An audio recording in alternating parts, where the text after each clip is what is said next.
Hey everybody, welcome to another episode of the show. Today I was checking out thedailygrail.com and I came across this article that just came out, I think, yesterday. And it caught my eye because it has to do with the Younger Dryas boundary, and more evidence is coming out proving that it was truly a global event that had global consequences for everything living at the time. It's not just contained to North America and Western Europe. It goes really far out and even as far as Antarctica. But this story focuses on Patagonia, which is the southern part of South America. So right here, this right here is the Andes, and on the left is Chile, and on the right is Argentina. This area here is known for its volcanoes, and when you look at each side of the mountain range, in Argentina there's more field. It's not volcanic at all. There's no rainforest or anything like that. But on the Chilean side, there are rainforests. There are glacial fjords. There's a lot. It's kind of a stark contrast, and there are a lot of freshwater lakes there too, which is very interesting. And it kind of reminds me of Canada almost. So this article comes out, and there are a few things on it that caught my eye, including the link to the actual scientific study from Nature, which I'll get to in about a few minutes here. So what do we know about the Younger Dryas? We know that it was an event in which 10% of the Earth's landmass is on fire. We found a crater very recently under Greenland. That's, I forget how many miles, 10 miles? 20-mile wide impact crater that dates to 12,800 years ago, roughly. So that's the Younger Dryas. That's the first impact of the Younger Dryas boundary. They found another impact site, what strongly suggests an impact site in Chile, a place called Pilauco, and they were studying the sediment layers, which is at this archaeological site called Pilauco Bajo, which is very well known there because there's a lot of dead megafauna there. There's a lot of fossilized plants and stuff like that there, and the remains of a lot of charcoal deposits, and there's a lot of volcanic activity that happened there throughout the age of the Earth. So there they came across a black mat layer, 12,800 years of age. So right away that got a lot of geologists and all these scientists speculating that it might be related to the Younger Dryas. So they conducted this study, and they made all kinds of discoveries and that are consistent with other impact sites on other parts of the world that are congruous with the evidence that they're finding here in South America, or there in South America. So some of these are the disappearance of the Pleistocene megafauna, shift in regional vegetation, the climate change. It actually did the seesaw effect where in the northern hemisphere, things were instantly set into like a nuclear winter type situation, whereas in the southern hemisphere, it was quite the opposite. It was like the seesaw effect. So things got drier, arid, all kinds of stuff. And another interesting congruity is the disappearance of human artifacts in that area at that time. So there are a lot of different cross-referenced pieces of information here that are very, very compelling and very, very interesting. They also found microscopic spherules due to extremely high temperatures that could only be created by some sort of crazy catastrophic event. The layer also contained concentrations of platinum and gold, iron particles rarely found in nature, so it might be some sort of asteroidal impact outside of the Earth. And then the lead scientist, Dr. Kennett, he says not only is it very with previous documentation regarding the Younger Dryas, but there's a very large environmental disruption at about 40 degrees south. So 40 degrees south, he's referring to obviously the location. It's if you look at it on a map, the closest Younger Dryas impact event boundary site in South America is in Venezuela. So look how far it is. It's really far. So the Younger Dryas affected Canada and then parts of Western Europe, and even as far as Turkey here. You wouldn't expect it to go all the way down to Chile. Think of it like a shotgun, like buckshot, and it just spreads everywhere. That's what the main theory is now in terms of what the asteroidal impact must have looked like. It must have been either, well, they know they're pretty sure that it all originated from one giant comet that broke up in the atmosphere little by little. Oh, not in the atmosphere, but it broke up in space, and then once it goes through our atmosphere, it breaks even more, and then you get this buckshot type of effect. So he makes mention of that, and then he says that the large biomass burning event evidenced by microcharcoal and signs of burning in pollen samples at the impact layer, the biggest burn event in this region they've seen in the record in spans of thousands and thousands of years.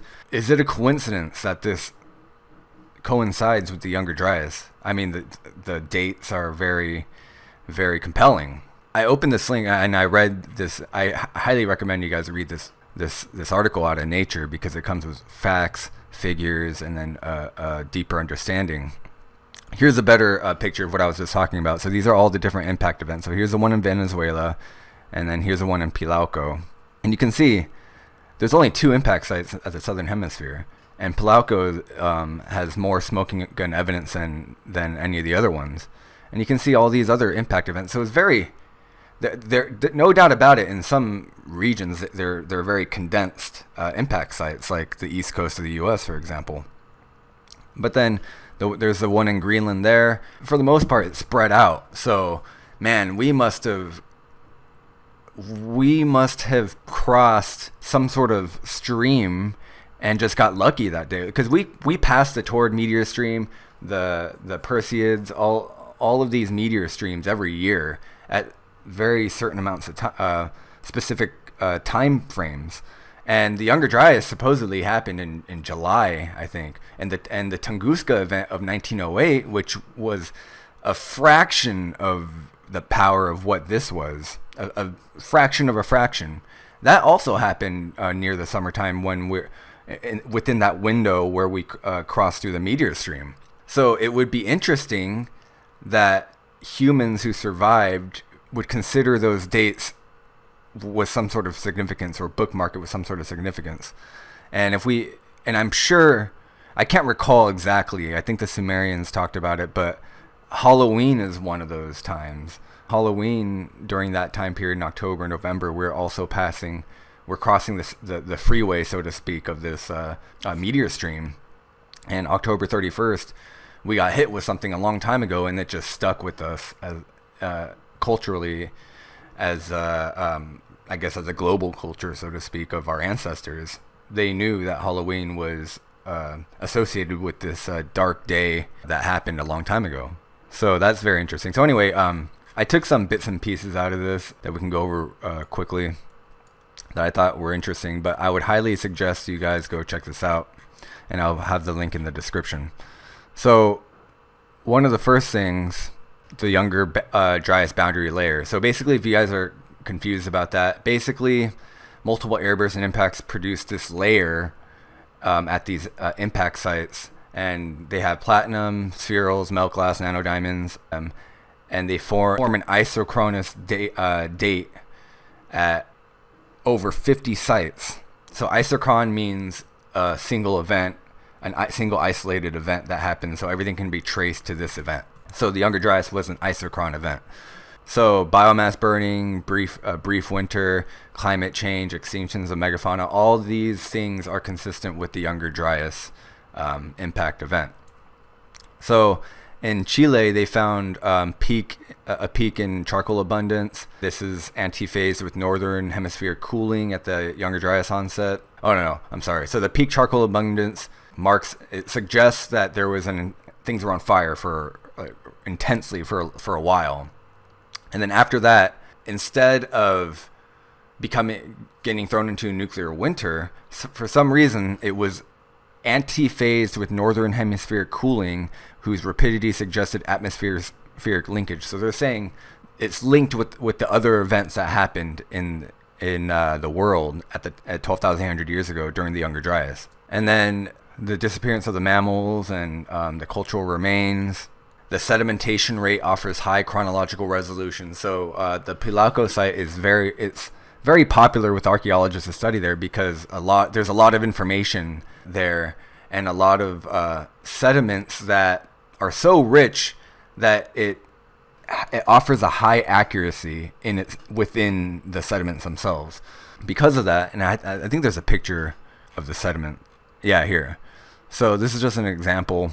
You can see this the not the stratosphere, but the stratified nature of this of the soil here.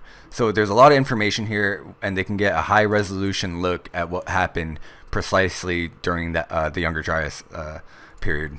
They did all these studies. They quantitative pollen and seed analyses, you name it. They did all this stuff, and they found out that it does date between 12,800 and 11,700 years ago. So that means it was involved in the first impact, because the Younger Dryas is marked by two different impact events. This first one, 12,800 years ago, and then again 11,600 years ago or so. This guy Wolbach, he's another guy who was involved in the study. He says that 24 of 27 Younger Dryas sites with black mats also displayed peaks in Younger Dryas proxies. So 24 or 27 of these sites have magnetic spherules, carbon spherules, melt glass, nanodiamonds. So this is really the a signature of a Younger Dryas site. As far as the three that don't have them, I don't know which sites they are. It doesn't say. I feel like I'm repeating myself now. So yeah, I highly recommend you guys check this out. Read up on the Younger Dryas if you don't know yet. It's a very interesting part of Earth's history, and it kind of puts things in perspective. Just not just from a human cultural view or anything like that, and not from like, oh, the Earth is so old, yet this happened so recently. Not only that, but it makes you think about a lot of the stuff that our ancestors were talking about. And it makes you wonder, I mean, you start to get creative with it after you've read about this for a while, that was it a coordinated event? Now that's really getting out there. But anyway, I probably shouldn't have even said that. But anyway, it happened, and a crazy thing happened. And it seems like human civilization at that time, they were either ready for it or expecting it. Or in some cases, if you look at Sumerian texts, they say that the Sumerian Kings list, they say that it was planned, like it was part of some plan, because something to do with humans and not being pure, something like that. I don't know. But anyway, I highly suggest you guys check this out. It's a great read, and if you don't know about the Younger Dryas event, it will really enlighten you and catch you up on this ongoing scientific study, because more and more dates keep coming out, and now, I mean, maybe more dots will be added to this map in the future. Actually, I'm pretty sure it will, because again, we've only the Younger Dryas theory was only like 2007, so it's like 12 years old, and we've gotten so far in 12 years. So stay posted on this, read this scientific article, and enjoy your day.